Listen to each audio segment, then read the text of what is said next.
Hello friends, welcome to my YouTube channel grammar galaxy. I hope आप सभी अच्छे होंगे और अपनी पढ़ाई मस्ती और तंदुरुस्ती के साथ कर रहे होंगे।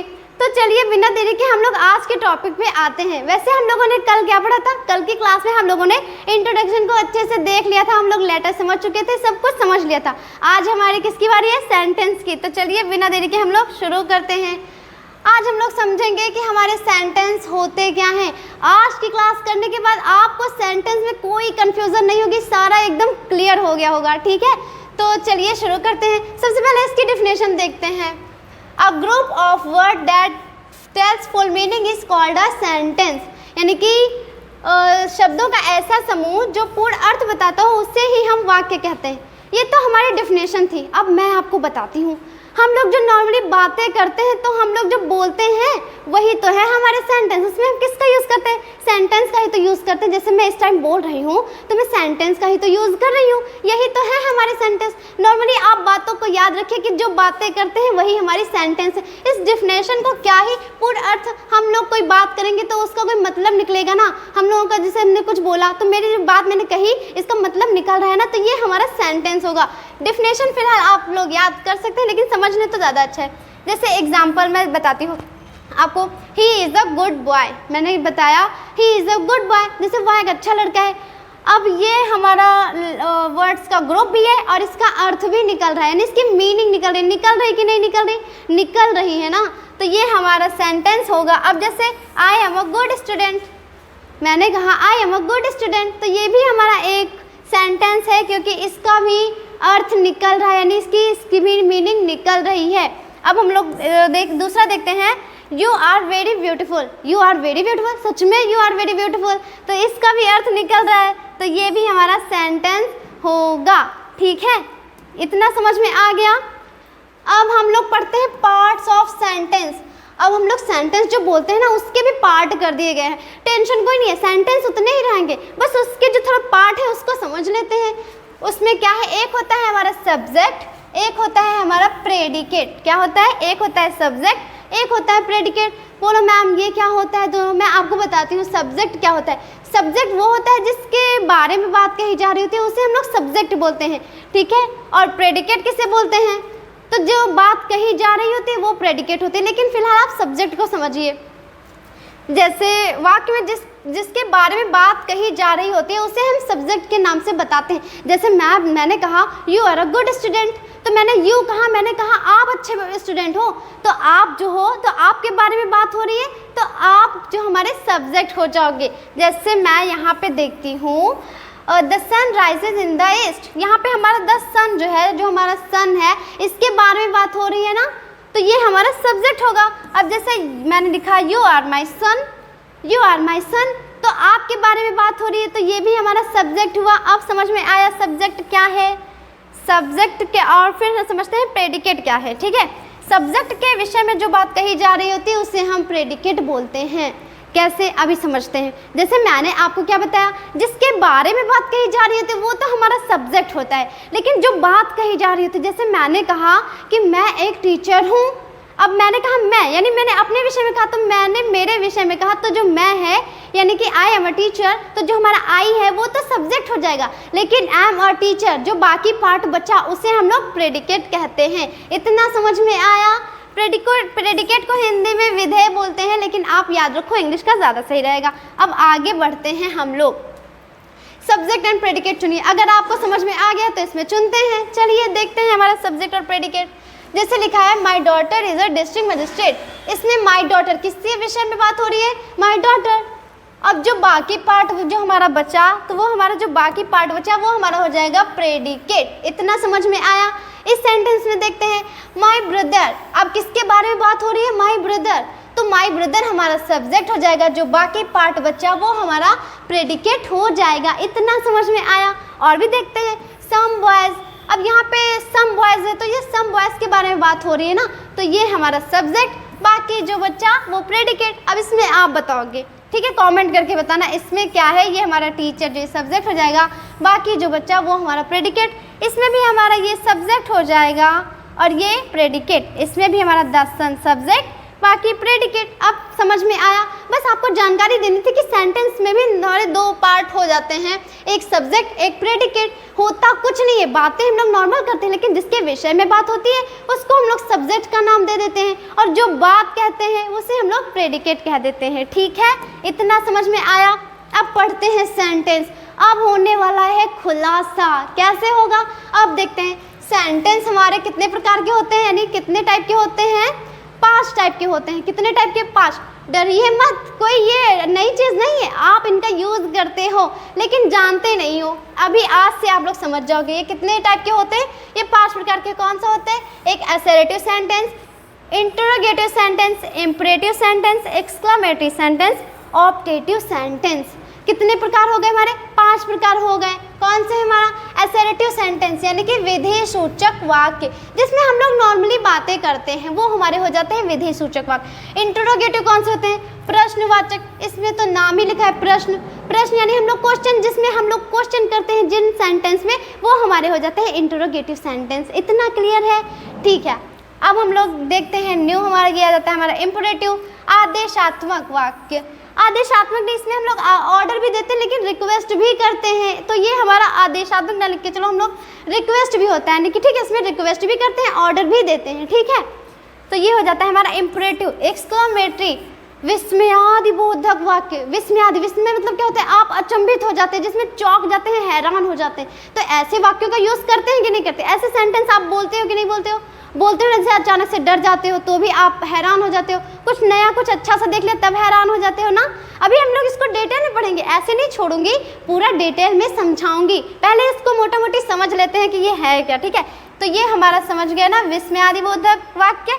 ऑप्टेटिव सेंटेंस, इच्छावाचक वाक्य। इसमें हम लोग कुछ भी नहीं करते। क्या करते हैं? ना तो हम लोग नॉर्मल बात करेंगे, ना तो हम लोग प्रश्न पूछेंगे, ना तो ऑर्डर देंगे या रिक्वेस्ट करेंगे, ना तो हैरान होंगे। इच्छावाचक वाक्य यानी कि अपनी इच्छा से जो बोलना होगा वो वैसे वाक्य हम लोग इसमें बोलते हैं। आप भी बोलते हो, अभी देखना कैसे बोलेंगे, अभी देखते हैं। हमारा फर्स्ट नंबर है असर्टिव सेंटेंस यानी कि विधेय सूचक वाक्य। ये 2 टाइप के होते हैं। एक होता है, मतलब कि इसको भी पार्ट में डिवाइड कर दिया गया है। एक होता है अफर्मेटिव, एक होता है नेगेटिव। नेगेटिव को भी हम आगे पढ़ेंगे, पहले मैं इसको समझा देती हूँ। ठीक है, ये होता है हमारा सकारात्मक वाक्य, जिसमें हम लोग सकारात्मक वाक्य, इसको हम लोग बोलते हैं, क्या बोलते हैं? सकारात्मक वाक्य, जिसमें हम लोग कोई भी चीज़ को मना नहीं करते हैं। यानी कि कोई भी चीज़, मैं लिखती हूँ, मैं पढ़ती हूँ, मैं खेलती हूँ, मैं खाती हूँ, मैं घूमती हूँ, मैं पढ़ाती हूँ, आप पढ़ते हो, नॉर्मली जिसमें हम लोग बात करते हैं, तो वो हमारे हो जाते हैं अफर्मेटिव सेंटेंस।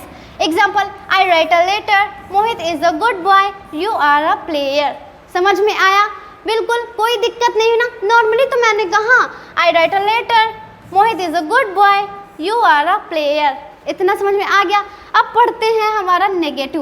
मैंने इसके कुछ होता नहीं है, ये है, बस इसको कैटेगराइज कर दिया गया आपकी आसानी के लिए, बाकी कोई दिक्कत नहीं। एक होता था जिसमें हम लोग किसी भी चीज़ को मना नहीं करते। अब किसी भी चीज़ को जब मना नहीं करेंगे, लेकिन हमारे सेंटेंस हम ऐसे भी तो यूज़ करते हैं जिसमें बोलते हैं नहीं मैं ऐसा नहीं करूँगी, ऐसे भी तो बोलते हैं ना। तो वो हमारे कौन से हो जाएंगे? वो हमारे हो जाएंगे नेगेटिव सेंटेंस। कौन से हो जाएंगे? नेगेटिव सेंटेंस यानी कि नकारात्मक वाक्य। इसके नाम से ही पता चल रहा है ना कि हम लोग इसमें चीज़ों को नहीं करने वाले हैं। जैसे example, I do not write a letter, उसमें था आई राइट अ लेटर, यहाँ पे I do not write a letter यानी कि मैं पत्र लिखती हूँ, मैं पत्र नहीं लिखती हूँ। सिंपल है। Deepak is not a good boy, Deepak एक अच्छा लड़का नहीं है। ठीक है, मैंने क्या कहा? उसमें मैंने कहा था अच्छा लड़का है, यहाँ पे मैं बोल रही नहीं है। मैं कुछ भी बोलूँ कि आप अच्छे बच्चे हो तो वो हमारा अफर्मेटिव हो जाएगा, लेकिन मैं बोल दूँ आप अच्छे बच्चे नहीं हो तो वो हमारा नेगेटिव हो जाएगा। इतना समझ में आया? ठीक है, जैसे मैं कुछ भी बोल दूँ ना कि मैं बोल दूँ मैं पढ़ाती हूँ, मैं नहीं पढ़ाती हूँ, मैं मोबाइल चलाती हूँ, मैं नहीं चलाती, लेकिन आप तो चलाते हो ना, मारने पे ही बंद करते हो, मुझको पता है सब कुछ। You are not player, you are not a player, you are not a player, तो आप एक प्लेयर नहीं हो। हमने नकारात्मक बातें की ना, हमने नहीं करके इसमें बोला, तो जब हम लोग नहीं करके बात कहेंगे तो वो हमारा आ जाएगा नेगेटिव सेंटेंस। इतना समझ में आया? ठीक है, अब आगे बढ़ते हैं। अब आ जाता है हमारा इंटरोगेटिव सेंटेंस, प्रश्नवाचक वाक्य। अब ये क्या है? ये कुछ नहीं है, सिंपल है एकदम। आप ऐसे पढ़ते रहते हो, आप बातें करते हो, कभी आप नॉर्मली बातें करते हो या मना ही करते हो सिर्फ? नहीं नहीं, आप कभी कभी क्वेश्चन भी करते हो। कैसे? जैसे मैम ये कैसे हुआ, ये क्यों हुआ, ये क्या था, ऐसे क्वेश्चन करते हो ना, कितने क्वेश्चन करते रहते हो ना। तो यही जो हम लोग क्वेश्चन करते हैं तो ये हमारे हो जाते हैं इंटरोगेटिव सेंटेंस। जैसे यहाँ पे मैंने कहा डू यू टेक वाटर, मैंने क्वेश्चन किया क्या आपको पानी चाहिए, और डू यू टेक वाटर। अब है हमारा that what is your name, मैंने कहा व्हाट इज़ योर नेम, मैंने बोल दिया ना व्हाट इज़ योर नेम। मैंने आपसे क्वेश्चन किया, मैंने आपसे कुछ भी कहा, मैंने आपसे क्वेश्चन किया कि तुम पढ़ते हो, तुम क्यों नहीं पढ़ते हो, तुम क्यों नहीं खेलते, तुम क्यों नहीं गाते, तुम क्यों नहीं सोते। मैंने क्वेश्चन किया तुम कहाँ जाते हो, तुम कहाँ रहते हो, तुम क्या करते हो, ऐसी बातें मैंने कही। मैंने क्वेश्चन किया ना आपसे, जैसे where do you live, how are you, who are you, आप कौन हो, ये भी तो मैं पूछती हूँ ना। तो ये हमारे जो सेंटेंस होते हैं ये हमारे इंटरोगेटिव सेंटेंस होते हैं। ये समझ में आया? अब नेक्स्ट पढ़ते हैं हम लोग इम्परेटिव सेंटेंस में। इसमें हम लोग क्या करते हैं, इसमें ऑर्डर देते हैं या रिक्वेस्ट करते हैं। ऑर्डर कैसे देते हैं? जैसे मैं कहूँ पढ़ो, मैंने कहा आप पढ़ो, मैंने आपको ऑर्डर दिया, मैंने कहा बैठ जाओ, मैंने ऑर्डर दिया। और लेकिन मैं अगर कहूँ प्लीज़ आप बैठ जाओ, या मैं कहूँ प्लीज़ ये काम कर दो, आप भी अपनी मम्मा से बोलते हो ना मम्मा प्लीज़ मोबाइल दे दो, सिर्फ 5 मिनट देखूंगा, लेकिन देखते नहीं हो 5 मिनट, मुझे पता है सारी हरकतें तुम लोगों की, ठीक है। तो ये हमारे जैसे bring a glass of water, मैंने ऑर्डर दिया bring a glass of water. अब मैंने कहा go to home, open the door, shut the window, please give me your pen, please help me, मैंने कहा प्लीज़ हेल्प मी, कृपया मेरी सहायता करें। तो ऐसे मैंने कहा ना, मैंने रिक्वेस्ट। आपको एक बात बताती हूँ, ऑर्डर हमेशा बड़े लोग देते हैं। अगर हम लोग बड़े लोग हैं, जैसे हम बड़े हैं, अपने से छोटे को ऑर्डर दे सकते हैं, लेकिन जैसे हमसे कोई बड़ा है तो उसे हम लोग ऑर्डर नहीं देते, उसे हम लोग रिक्वेस्ट करते हैं। क्या करते हैं? रिक्वेस्ट। जैसे आप अपनी दीदी से रिक्वेस्ट करोगे ना कि दीदी प्लीज़ मोबाइल दे दो, दीदी प्लीज़ खेलने जाने दो बाहर, कुछ नहीं लड़ाई नहीं करूँगा बाहर, ऐसे करके कहते हो ना। तो यही होते हैं हमारे इम्परेटिव सेंटेंस। ये समझ में आया?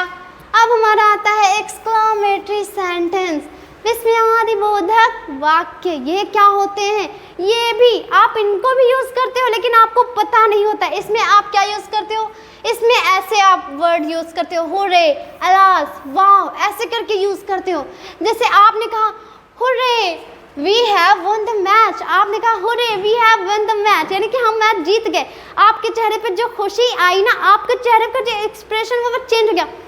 अब मैं आपको ये भी बताती हूँ, ये थोड़ी देर के लिए होता है क्या, आप ये 1 घंटे के लिए होता है। जैसे आप खुश हो गए, जैसे आप मोबाइल देख रहे हैं, मैच देख रहे हैं, आप इंडिया और पाकिस्तान का मैच चल रहा है, उसमें इंडिया जीत जाता है, तो आपने क्या कहा hurray we have won the match, तो हम लोग खुश हो गए ना, थोड़ी देर के लिए आई ना एक्सप्रेशन, या फिर कुछ ऐसा देख लेने का वाव ऐसे करके, तो फेस एक्सप्रेशन हमारा बता देता है। तो जब हम हैरान होते हैं तो वो हमारा होता है एक्सक्लेमेटरी सेंटेंस।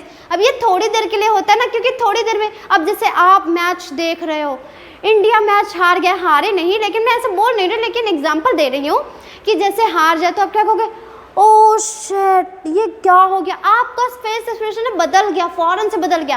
तो वो थोड़ी देर के लिए जो आपका फेस एक्सप्रेशन होता है वो जो बताते हैं वो विस्मयादिबोधक वाक्य यानी कि हमारे एक्सक्लेमेटरी सेंटेंस ही होते हैं। जो हम ऐसी बातें करते हैं तो वो हमारे एक्सक्लेमेटरी सेंटेंस कहलाते हैं। इतना क्लियर?